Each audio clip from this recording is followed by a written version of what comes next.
Olá, seja muito bem-vinda, seja bem-vindo se você está assistindo a esse vídeo. Com certeza você que está aí na internet, se movimentando nas redes sociais, você já deve ter se deparado com vários perfis que só tratam a questão dos sintomas e sempre passando algum hack, algum código, alguma técnica, né? Ah, se você tiver numa crise de ansiedade, coloca gelo. Ah, se você tiver com crise de ansiedade, faz a respiração diafragmática.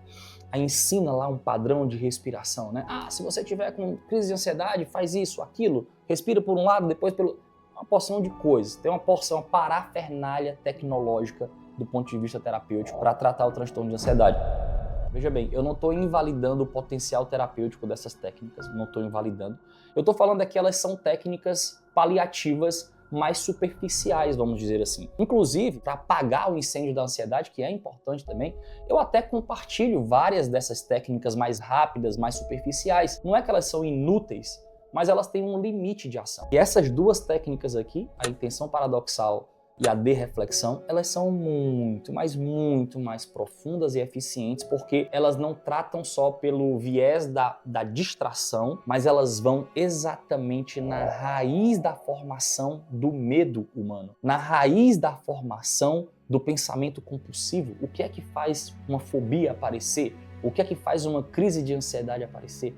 O que é que faz uma compulsão alimentar aparecer, uma compulsão por algum tipo de conduta, né? Ou então uma mania? O que é que faz isso aparecer? Diga para mim se isso não é exatamente o que acontece numa crise de ansiedade ou, por exemplo, o que classifica um quadro de agorafobia, que é o fato de você ter uma crise e agora você fica com medo de ter outra crise. A gente chama isso de medo do medo. É a coisa mais clássica para descrever o transtorno de ansiedade. Medo do medo. Você tem o primeiro evento de crise e você passa a temer ter outra crise. E você começa a associar essas crises a vários ambientes. Se você tem uma crise no ônibus, você passa a ter medo de andar de ônibus justamente porque você está com medo de ter outra crise de medo naquele local. Olha o que é que o Viktor Frankl está falando aqui em 1960. Olha o que ele fala. As fobias, ou seja, os nossos medos, são devidos, em parte, ao esforço que nós fazemos para evitar os nossos medos. Isso aqui eu estou dando para vocês toda a base da intenção paradoxal. A fuga do medo, como uma reação ao medo do medo, constitui o modelo fóbico. Ou seja,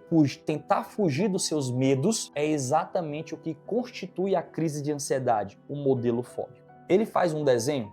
Isso aqui vai ficar muito elucidado para você agora que está me assistindo. A própria imagem que está aqui no livro, onde ele desenha isso que eu acabei de falar. Ó. O sintoma, né, evoca a fobia, ou seja, o sintoma dispara o medo, que ele provoca mais sintoma, o medo provoca mais sintoma e o sintoma reforça a fobia. E você entra num ciclo onde a ansiedade só cresce. A intenção paradoxal acaba com isso e eu vou explicar como. O pensamento compulsivo vem e as manias também. Quando aquela pessoa que está entrando num quadro de transtorno obsessivo compulsivo, por exemplo, vai verificar se fechou a porta 10 vezes antes de dormir, o que é aquilo? Ora, uma pressão gerando uma contrapressão que aumenta a pressão. Ele está com os pensamentos tão agitados que ele fecha a porta, mas não está concentrado no fechamento da porta, ele está pensando em outras coisas e ele se deita. Quando ele se deita, a mente dele vagueia e volta para a lembrança da porta, só que ele não estava concentrado quando ele fechou. O que é que ele faz? Meu Deus, será que eu fechei a porta? Essa pergunta gera uma contrapressão na preocupação por segurança, de estar dormindo com a porta fechada. Então ele levanta e vai de novo, só que quando ele levanta e vai de novo, ele já se desconcentrou de novo no caminho. Ele já está pensando em outras coisas de novo que tem que resolver amanhã. E ele mais uma vez fechou a porta, ou pelo menos verificou que já estava fechado, mas não estava focado mais uma vez. Quando ele volta, a pergunta vem de novo e assim ele repete várias vezes uma mania por segurança, pela desconcentração provocada pelo pensamento agitado. Tiago, como então é possível frear esse mecanismo fóbico ou esse mecanismo de compulsão? Como podemos desestimular os temores de nossos pacientes, ou seja, os medos das pessoas?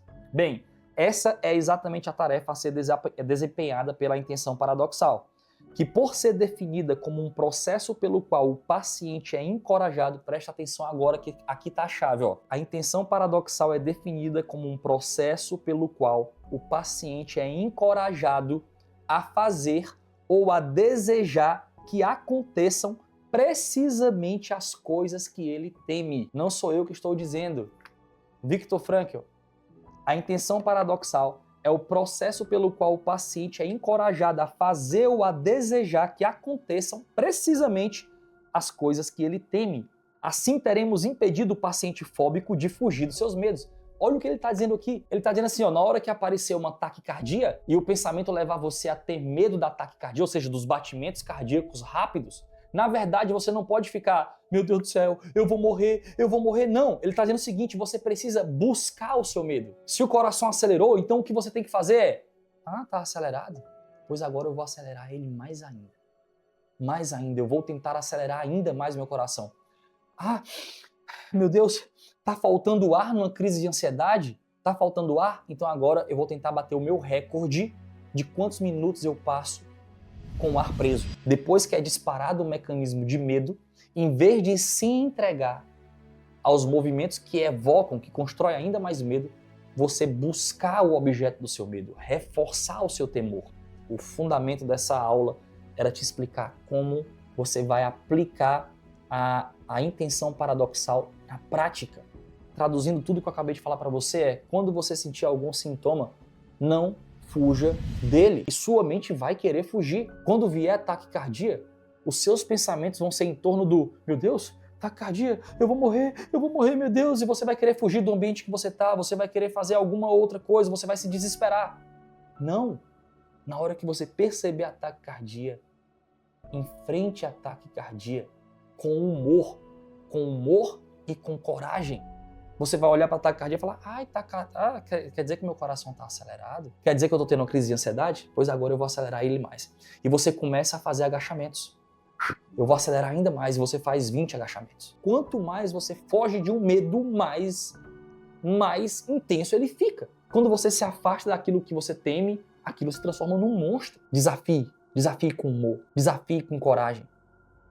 Você pode fazer isso de forma gradativa ou pode fazer isso de forma impactante, a depender do seu nível de coragem, mas você precisa enfrentar. A base da intenção paradoxal é exatamente o enfrentamento do medo de forma cômica, humorada, bem-humorada e corajosa. Reforce o sintoma, você vai quebrar esse ciclo natural de formação do medo.